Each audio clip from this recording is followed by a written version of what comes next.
एक बड़ी खबर महाराष्ट्र से सामने आई, जहां पर गोवा की दो नावों को अवैध तरीके से मछली पकड़ते हुए जब्त किया गया है। यह सिर्फ दो नावें पकड़े जाने की कहानी नहीं, ये उस राजनीति का काला सच है जहां पर कानून गरीबों पर भारी और नेताओं पर हल्का पड़ता है।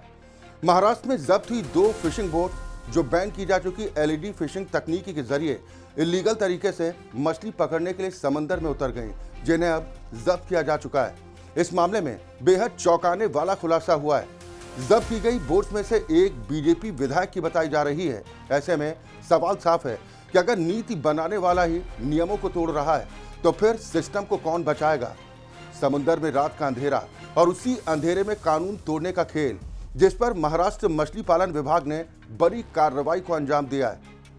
गश्त के दौरान पकड़ी गई गोवा से आई दो नावें जो एलईडी गियर से मछलियों का बेरहमी के साथ शिकार कर रही थी, लेकिन असली जानकारी उस वक्त सामने आई जब पुलिस थाने की डायरी में जब्त नाव में से एक का मालिक गोवा का बीजेपी एमएलए बताया गया।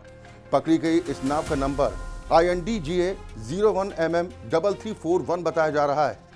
यानी गोवा में पर्यावरण संरक्षण के बड़े बड़े दावे और समुद्र में अवैध तरीके से मछली पकड़ने का खेल।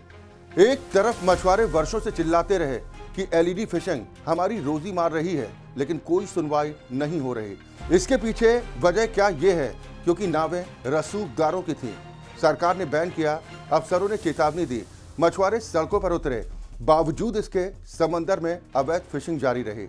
सवाल उठता है कि आखिर किसके संरक्षण में चल रहा है ये नेटवर्क, और कौन है जो कानून के ऊपर खुद को समझता है, और जवाबदेही से बचने की कोशिशें क्यों की जाती हैं। जिस समुंदर ने हजारों मछुआरों के घर चलाए, उसी समुंदर को लूटने निकली वीआईपी नावें और पकड़ी गई वो भी तब जब महाराष्ट्र की समुद्री सीमा में दाखिल हो जाते हैं।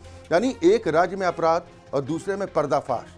नेताजी की नाव पकड़े जाने पर अब सवाल पूछे जा रहे हैं कि क्या सिस्टम अब उस आरोपी विधायक पर हाथ डालेगा जिसकी ये नाव बताई जा रही है। क्योंकि अगर एक्शन नहीं होता तो ये साफ संदेश माना जाएगा कि एलईडी फिशिंग रोकने के लिए कानून तो बना, लेकिन सिर्फ कागजों पर।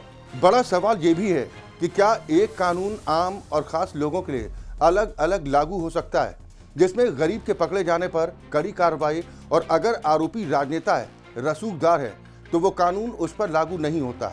ऐसे में आज समंदर भी ये सवाल पूछ रहा है कि क्या मेरा शोषण राजनीति की कमाई का जरिया बन चुका है।